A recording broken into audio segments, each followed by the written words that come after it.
Hello friends, BS academy विनोड़ा में आप सभी का स्वागत है।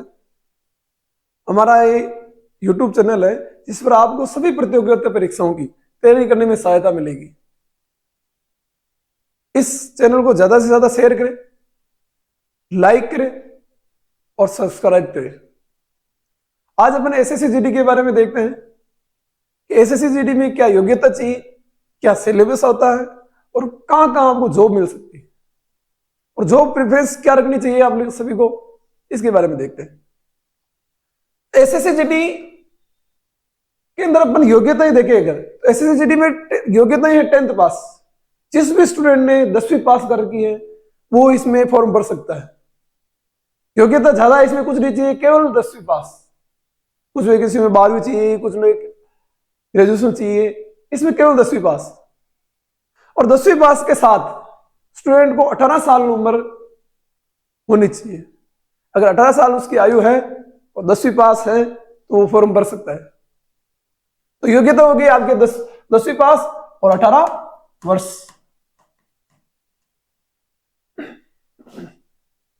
फिर आगे चलते हैं एग्जाम कि एग्जाम कैसे होगा। तो एग्जाम होता है सीबीटी।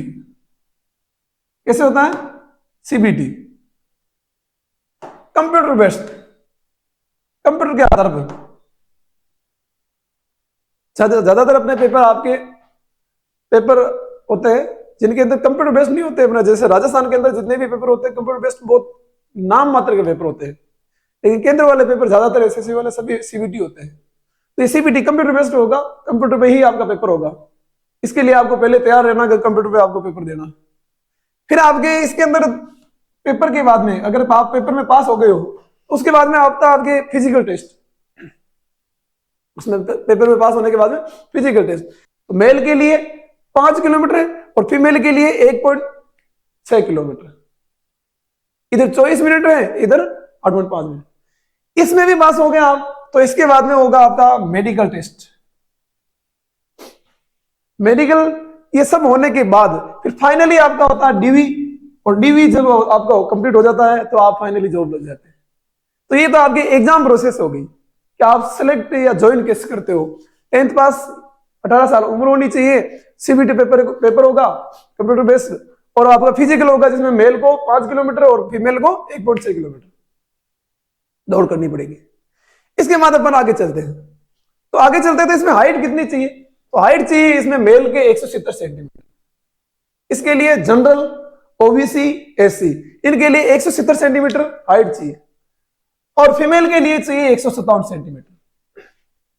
यदि वो एसटी कैटेगरी से आते हैं तो एसटी कैटेगरी वाले पुरुष को 165 और महिला को 150 सेंटीमीटर। मतलब आपके एसटी को छोड़ के जनरल, ओबीसी और एससी इनमें आपके पुरुष है तो पुरुष को चाहिए 170 सेंटीमीटर, महिला है तो महिला को चाहिए 157 सेंटीमीटर। और एसटी कैटेगरी से आते हैं अगर तो एसटी कैटेगरी में 162.5 सेंटीमीटर पुरुष को और 150 सेंटीमीटर महिला को, इतनी हाइट होनी चाहिए। अब आप आगे बढ़ते हो कि पेपर कैसे होगा। तो पेपर होगा आपके 4 सेट में, अलग अलग 4 सेट हो गए। उसमें पेपर एक ही होगा, मतलब उस 4 सेक्शन होंगे। तो 4 सेक्शन कौन कौन से होंगे, क्वेश्चन कितने होंगे, मार्क्स कितने होंगे। 4 सेक्शन में होगा। 4 सेक्शन में जनरल इंटेलिजेंस और रीजनिंग, जिसे आप रीजनिंग कहते हो। फिर होगा आपके जीके एंड जीएस। फिर आपके मैथमेटिक्स, मैथ्स जिसे आप गणित कहते हो। फिर आपके हिंदी या इंग्लिश। इन दोनों में से आपको एक सब्जेक्ट चॉइस करना। आप चाहो तो हिंदी कर सकते हो, आप चाहो तो इंग्लिश कर सकते हो, वो आपके ऊपर। 80% स्टूडेंट हिंदी करते हैं, 20% स्टूडेंट इंग्लिश करते हैं। ज्यादातर इंग्लिश करते हैं, सॉरी हिंदी करते हैं। इसमें कैसे कैसे पेपर होगा तो जनरल रीजनिंग वगैरह के आपके क्वेश्चन आएंगे 20। एक क्वेश्चन 2 नंबर का होगा तो मार्क्स हो गए आपके 40। जीके जीएस में भी 20 और मार्क्स कितने 40। तो सब में 20-20 क्वेश्चन सबके आएंगे, 20-20 क्वेश्चन। टोटल क्वेश्चन कितने आएंगे आपके तो 80। टोटल मार्क्स कितने होंगे आपके तो 160। 80 क्वेश्चन आएंगे, 160 मार्क्स का पेपर होगा और आपके 4 सेक्शन में आएगा। पहले में आपके रीजनिंग, फिर आपके जीके जीएस, फिर आपके मैथमेटिक्स, फिर आपके हिंदी इंग्लिश। अब आपके पेपर कैसे होगा, तो पेपर कैसे होगा, तो पेपर में सबसे पहले जैसे कि रीजनिंग के क्वेश्चन पिक्स आएंगे आपके, लेकिन इस जीके जीएस वाले में बस थोड़ा लफड़ा इसमें होता है। इसमें क्वेश्चन जरूरी नहीं कि आपके जो सब्जेक्ट दिए रहते उन्हीं के रिदम में आए। कभी स्टैटिक पोर्शन ज्यादा दे दिया जाता है, कभी करंट पोर्शन ज्यादा दे दिया जाता है, कभी आपके हिस्ट्री पॉलिटी ये वाले सब्जेक्ट ज्यादा दे दिए जाते हैं। वो पेपर बनाने वाले के ऊपर, जरूरी नहीं वो कैसे दे, इससे क्वेश्चन आएंगे, लेकिन किस पोर्शन से ज्यादा दे वो उनके ऊपर।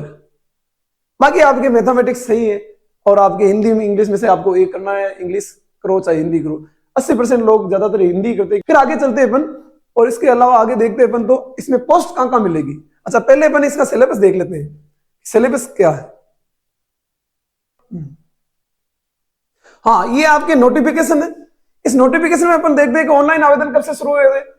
तो इसमें नोटिफिकेशन में आपके ऑनलाइन आवेदन शुरू हुए थे 1 दिसंबर से। कब से शुरू हुए? 1 दिसंबर से। आवेदन की आखिरी तारीख क्या है? 31 दिसंबर तक। फीस जमा करने की आखिरी तारीख 1 जनवरी तक। और आपके फॉर्म में करेक्शन करवाना चाहते हो आप, तो 8 जनवरी तक आपके फॉर्म, 8 से 10 तक आप फॉर्म में करेक्शन करवा सकते हो कुछ भी। सीबीटी परीक्षा कब होगी? तो फरवरी से अप्रैल के बीच में। कब होगी? फरवरी से अप्रैल के बीच में, कभी भी हो सकती, कोई डेट फिक्स नहीं कर रखी भी, लेकिन फरवरी से अप्रैल के बीच में कभी भी हो सकती। फिर अपन आगे चलते हैं।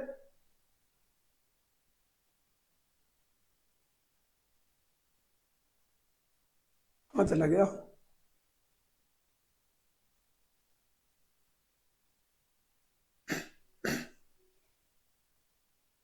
भर्ती का नाम ये सब आपको पता ही है। आयोग कौन सा? जो कर्मचारी चयन बोर्ड आपके एसएससी एग्जाम ले रहा है। पद का नाम जीडी कांस्टेबल है, और कुल 25,487 वैकेंसी है। कुल वैकेंसी कितनी है? 25,487। विभाग आपके बीएसएफ हो गया, सीआईएसएफ हो गया, सीआरपीएफ हो गया, आईटीबीपी हो गया, एसएसबी हो गया, एसएसएफ हो गया, एनसीपी हो गया, और असम राइफल्स हो गया। कितने सारे विभाग है, इनमें से आप किसी में भी अप्लाई कर सकते हो, प्रेफरेंस किसी को भी दे सकते हो।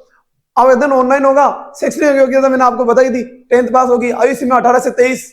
लेवल पे मैट्रिक्स, लेवल 3 का पे मैट्रिक्स होगा। फिर आगे अपन चलते हैं अपने सिलेबस में, जो ही मैंने आपको सब कुछ बता दिया है। जनरल इंटेलिजेंस रीजनिंग से 20 का 40 अंक, 20 का 40 अंक, 20 के 40, सारी चीजें अपन देखी। हिंदी इंग्लिश दोनों में से आपको एक करना है। कुल समय कितना होगा आपके? तो 60 मिनट, मतलब 1 घंटे का आपके पेपर होगा। अब अपन देखते हैं ये सिलेबस पर।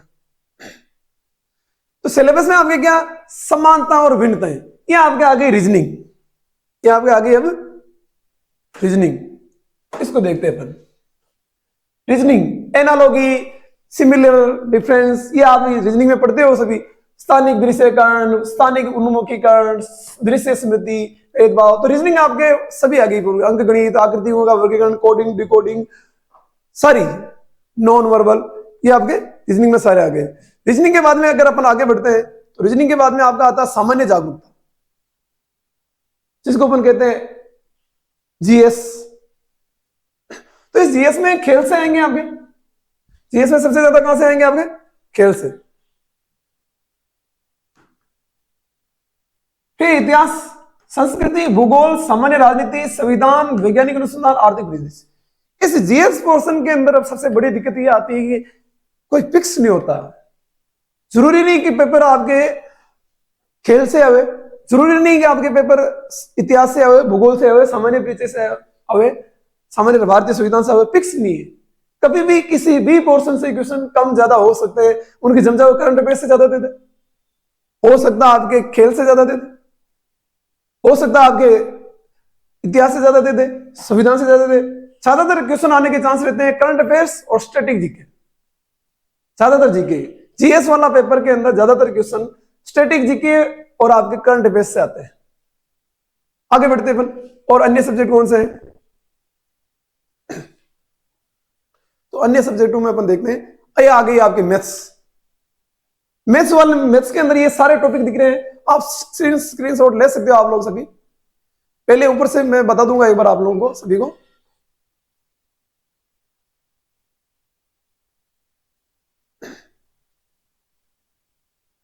ये आप इसके स्क्रीनशॉट ले सकते हो, रीजनिंग वाला आप स्क्रीनशॉट ले सकते हो। रीजनिंग के बाद में ये आपके सामान्य जागरूकता वाले जेएस वाले हो गए, इसके स्क्रीनशॉट ले सकते हो आप। इसके बाद में आपके ये मैथ्स आ गई। मैथ्स में ये सारे जो टॉपिक आपको दिख रहे हैं जो, इसके बाद में बाकी आपके शारीरिक मापता जो मैंने आपको बताई दी, 5 किलोमीटर की दौड़ 24 मिनट में 1.7 किलोमीटर, ये सारी चीजें मैंने आपको बताई दी। कुछ क्षेत्रों में अलग छोड़ के लंबाई मैंने सामान्य को 170 बताई थी, इसमें 157 सारी बताई थी। ये अलग अलग एरिया है जिनमें अपने को इतना ज्यादा जाना ही नहीं। हाँ, सीना शरीर कितना होना चाहिए, तो सीना बिना फुलाए आपके 80 सेंटीमीटर होना चाहिए और फुलाने के बाद में आपके 5 सेंटीमीटर और बढ़ना चाहिए। मतलब न्यूनतम 5 सेंटीमीटर आपका सीना फूलना चाहिए। 80 सेंटीमीटर बिना फुलाए और 5 सेंटीमीटर आपके फुलाने के बाद 5 सेंटीमीटर आपका सीना फूलना चाहिए। देखो 5। फिर इसके बाद में आपके अलग अलग उम्मीदवारों के अनुसार देखा जाए तो एसटी वाले के 76 है और न्यूनतम 5। कसमें डोगरा वगैरह उसमें अपने को जाना ही नहीं। ये आपके सिलेबस। एग्जाम कैसे होगा तो 60 मिनट या 1 घंटे का देंगे। नेगेटिव मार्किंग होगी जो बिल्कुल होगी, 0.25 नेगेटिव मार्किंग होगी। नेगेटिव मार्किंग है इसमें, नकारात्मक है इसमें 0.25। मतलब आपने 4 क्वेश्चन गलत कर दिए तो 1/4 कह सकते हो आप, इसलिए 0.25 नेगेटिव मार्किंग होगी। फिजिकल क्या होगा तो फिजिकल मैंने आपको बता ही दिया सारा।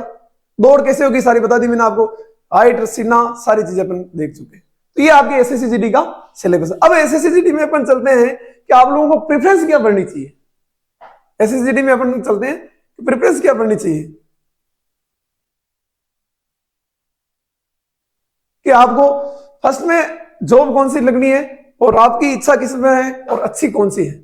तो सबसे पहले अगर स्टूडेंट चाहे तो अच्छे सबसे बढ़िया वैकेंसी है जिसके अंदर अपनी फर्स्ट प्रेफरेंस डालना चाहिए वो एसएसएफ है, सेक्रेटरीट सिक्योरिटी फोर्स। ये आपकी दिल्ली के अंदर सचिवालय मंत्रालय में इनमें आपकी ड्यूटी लगेगी। आपको मतलब ज्यादातर दिल्ली चांस रहता है और आपको दिल्ली छोड़कर कहीं नहीं जाना। एक जगह पर आप आपकी फैमिली के साथ में रह सकते हो। 9 से 5 का टाइम होता है। सबसे बढ़िया जॉब इनके अंदर, किसी को शांतिपूर्ण जिंदगी चाहिए इस जॉब के अंदर एसएससी जीडी में तो सबसे बढ़िया एसएसएफ, क्योंकि 9 से 5 का टाइम रहता है और एक जगह पे ड्यूटी रहती है तो आपकी फैमिली को आप साथ में रख सकते हैं। बाकी अदर के अंदर फैमिली को साथ में रखने के लिए वैसे मना किया जाता है क्योंकि फोर्स वाला काम है, इसलिए फैमिली को साथ में नहीं रख सकते, रिस्की होता थोड़ा। लेकिन इसमें आप फैमिली को साथ में रख सकते हो। इसके बाद में आपको पढ़नी चाहिए सीआईएसएफ। ये भी ज्यादातर एक जगह की होती है, इंडस्ट्रियल पोस्ट, जैसे आपके मेट्रो हो गई, आपके बड़े उद्योग हो गए आपके, उनके अंदर सीआईएसएफ की जॉब लगती है। ये भी ज्यादातर स्थायित्व वाली जॉब है। इसमें भी आप फैमिली को साथ में रख सकते हो, सैलरी भी अच्छी खासी रहती है और शांतिपूर्वक जिंदगी। इसके बाद में किसी को जाना तो एनसीएफ, एनसीबी, नारकोटिक्स कंट्रोल के अंदर, नशीले पदार्थों में किसी को इंटरेस्ट है कि मैं तो बदमाशों को पकड़ूंगा, ये करूंगा, ये करूंगा, नारकोट एनसीबी में जा सकते हो आप। आपके लिए सबसे अच्छी एनसीबी, लेकिन इसमें स्थायित्व नहीं है, कब कहां ड्यूटी लग जाओ कोई फिक्स नहीं। इसके बाद में आपके एसएसबी, नाम से पता चल रहा सशस्त्र सीमा बल, तो ये एसएसबी आपके सीमा पर लगाएंगे इसको, सीमा वाले क्षेत्रों में शांति स्थापित करने के लिए। आईटीबीपी और असम राइफल्स को सभी जानते हो, सीआरपीएफ को सभी जानते हो। तो फर्स्ट प्रेफरेंस मेरे अनुसार अगर किसी को पढ़नी हो तो एसएसएफ, फिर उसके बाद में सीआईएसएफ। अगर शांतिपूर्ण जिंदगी निकालनी है, ज्यादातर लड़कियों को तो यही करनी चाहिए, फिर सीआईएसएफ, एनसीबी, क्योंकि एक जगह पे स्थायित्व होता है तो आपकी जिंदगी आराम से मजे से गुजार सकते हो। इनके अंदर थोड़ा ऊपर नीचे होता रहता है, इसलिए ये आपकी पोस्ट है। और 25,000 के आसपास मैंने आपको बताई कुल पोस्ट है। ये आपके एसएससी जीडी के बारे में संपूर्ण जानकारी। कुछ स्टूडेंटों को कंफ्यूजन है कि इसमें जीके राजस्थान का आएगा या इंडिया का आएगा, तो पेपर इंडिया का है तो जीके इंडिया का ही आएगा, राजस्थान का क्यों आएगा, या किसी अन्य बिहार, उत्तर प्रदेश, यूपी इनका क्यों आएगा, किसी प्रॉपर स्टेट का नहीं आएगा।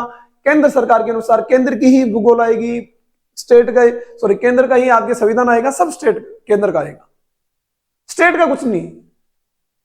जो भी आपकी जीके आएगा सारा केंद्र का आएगा।